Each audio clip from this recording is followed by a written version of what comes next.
Now for a quick disclaimer. Nothing you see or hear on the flight deck is investment advice. Nothing said today is intended as investment advice. Those participating in today's discussion may have bought, held and/or sold the stocks discussed today prior to today's discussion and/or may do so afterwards. Remember, you are responsible for your own investment decisions, and if in doubt, you should seek advice from an independent financial advisor. Stocks can be high risk, and you may lose the entire amount you have invested. Please now sit back and enjoy the flight. Hello, I go by the name AlaskaGeophiz for a couple reasons. One is I live in Alaska.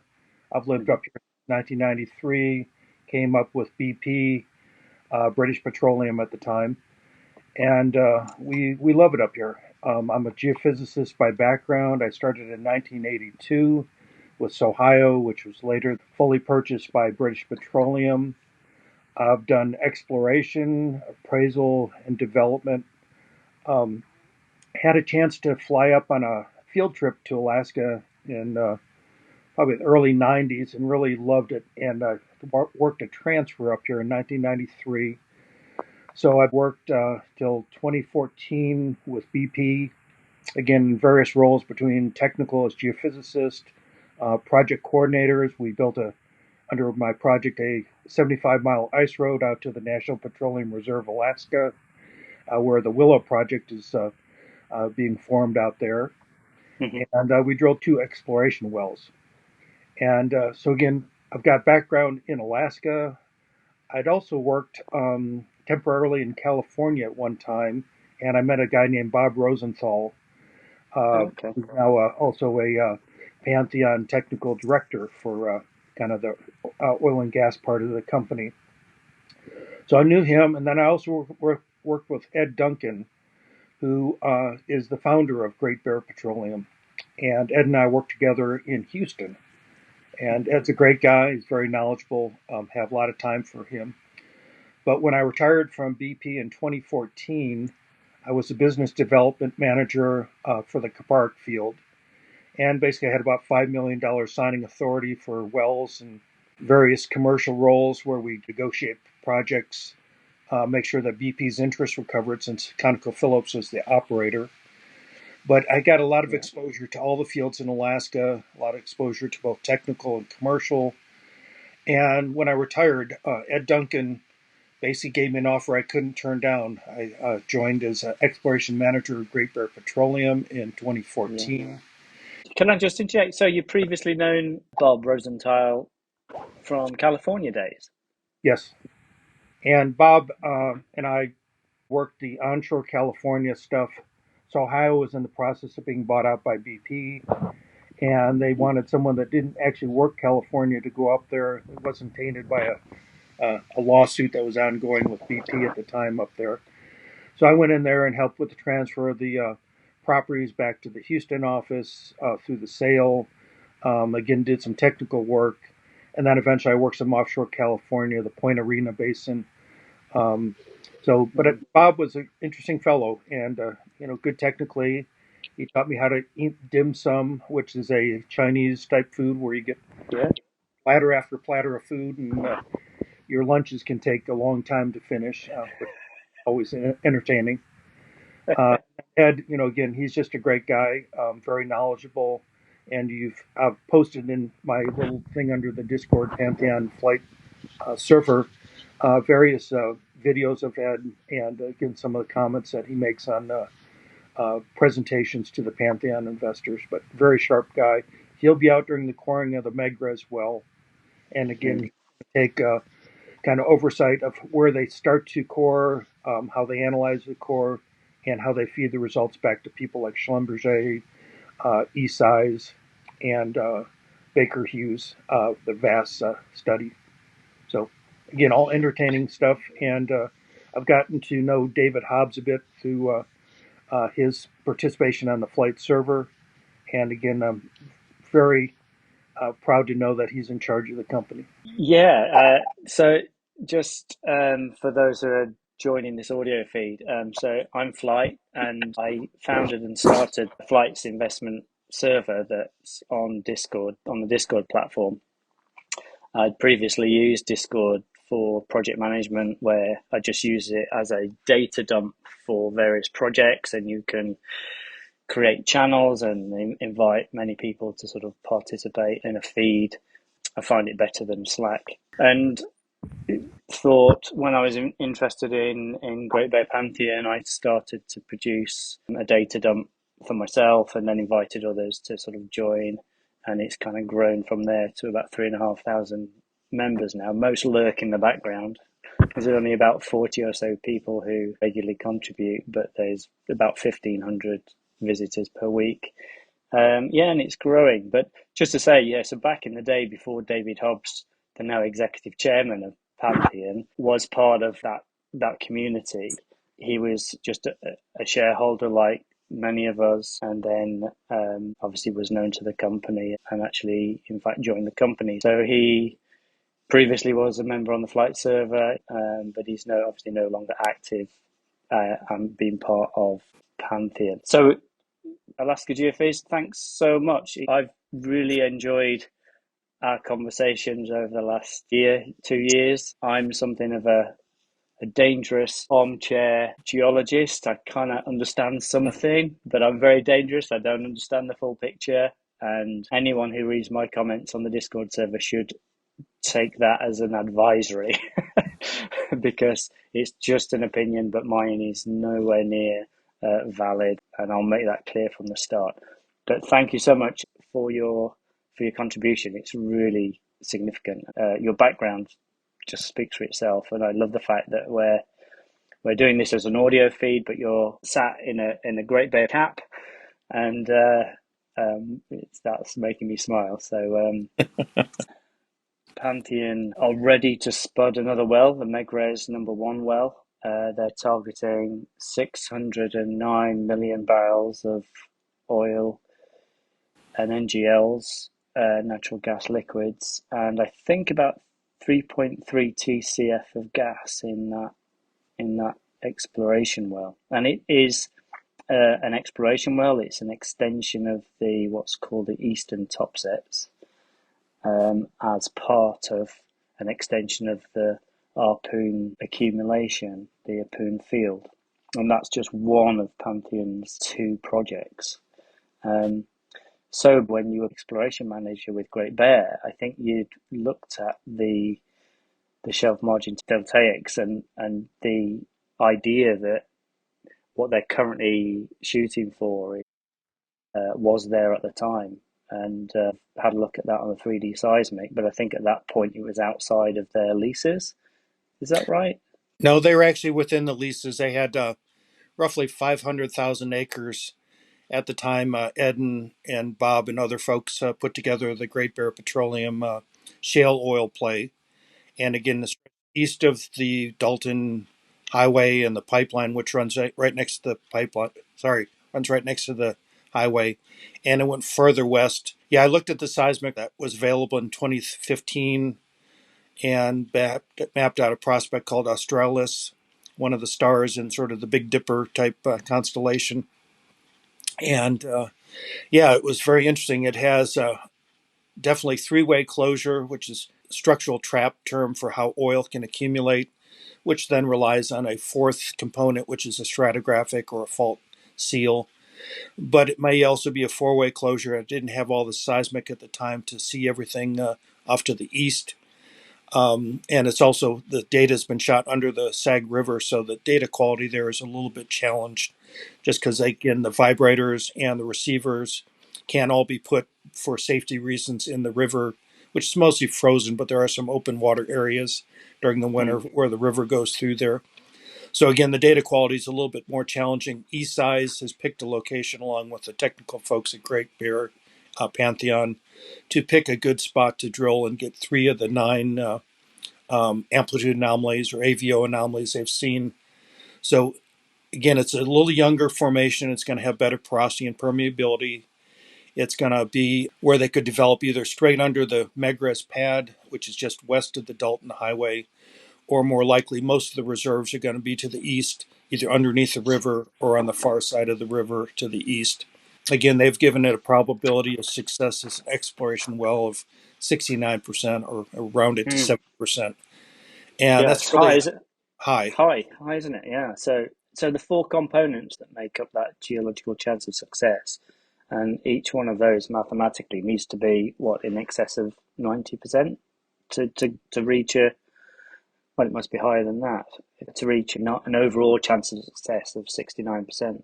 Yes. And again, different companies do different ways of actually coming up with exploration probability success or probability. Sometimes you call it commercial success. Mm. This one, the probability success really says it's going to be within a range of volumes. They've picked 600 million barrels roughly as sort of their most likely case, but it Mm. could be smaller, it could be bigger. And again, if they were to drill and test some of the other amplitude anomalies, they'd probably again add some volume to that. What it is, I don't know.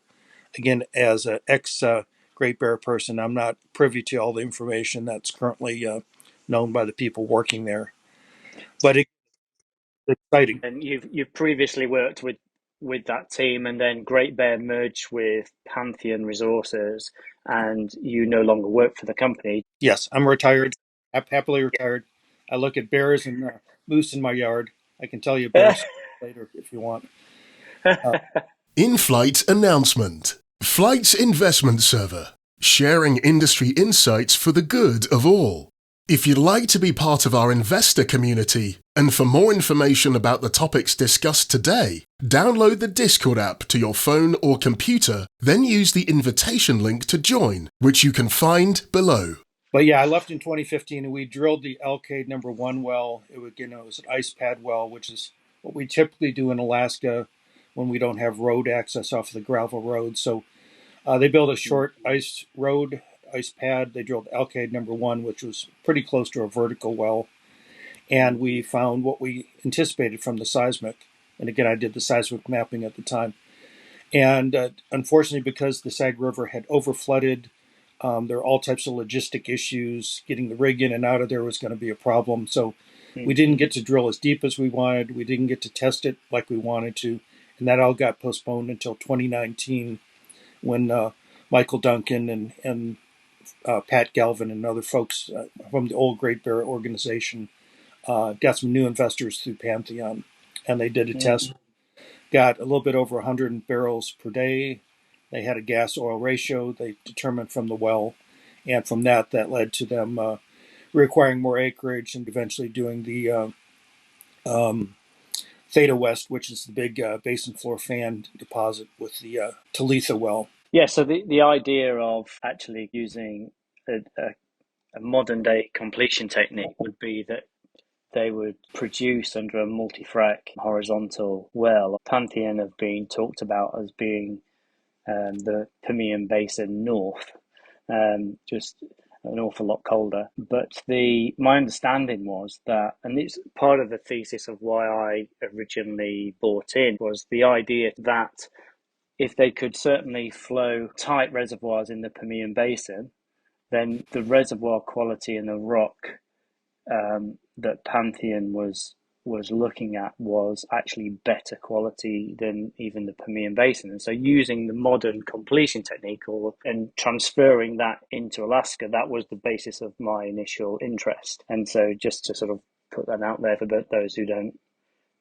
understand. So initial barrels of oil per day of 100 translates in a multi-stage frac into, significant volume, and with an ultimate recovery on each well, you're making money. So was there any surprises to you out of the Alkaid well? Yes and no. Again, it was nice to get a test. You start to get some properties of the oil. Again, it's a nice black, high quality oil. The risk you drilled a well out here, you could get heavy oil, high viscosity, kind of more like molasses or stuff that I worked up in the Capark field, the West Sac and the Schrader Bluff formation. Or it could be too gassy. You don't have a gas pipeline yet. And if you have too much gas, then the question becomes, what do you do with it? So Yeah. I guess my surprise was we had the AVO anomaly, which is, very different than a lot of the other rock in the area. So that's why we focused on the zone of interest and drilled that first. But it seems like, again, it's over time, it's crept up in a bit more gas than we expected. Maybe that's why the AVO anomaly was there. But the important thing is actually, I think Flight and other folks have kind of realized The gas pipeline and the relationship to Pantheon resource supplying gas is actually a great thing. If you go down to the Permian Basin, or actually south of the Permian Basin, the Apache Oil Company drilled what they call the Alpine High, and originally they thought it was mostly going to be oil. Turned out to be high GOR condensate type oil, a lot of condensate, a lot of NGLs, and unless you have a gas pipeline system to flow with the oil, you basically have a lot of stranded oil. So it's Yeah. taken them a long time to kind of work out how they're going to materially commercialize that area. And I think they're going after it a pretty good way. But again, they had to deal with the gas. You can either re-inject it back into perhaps tight formations, which is possible, but again, it's a little more difficult, or you can sell it, or, again, blend it with oil, the case we do with the Trans-Alaska Pipeline System. But it becomes sort of the commercial lever to how do you really unleash this shale oil or tight light oil type discoveries. And again, I think Pantheon has now realized, what was once sort of a negative, they can turn that into a positive by actually working with the state, selling gas at $1 per million MCF. I think I got those units right, and it doesn't make them a ton of money through the gas sales, but it unleashes the oil, which I think is the important part. And again, it obtains some financing that's going to be critical in the early part of their developments of the Poon and the Topset plays. Yeah, I think the gas piece is currently not modelled in any of Pantheon's development planning. Maybe I was going to cover this on another session. The Gasline piece, I think, is a chunk of information that needs to be talked through. Let's just leave it at there's potential for Pantheon to sell the gas through an impending infrastructure project on the North Slope.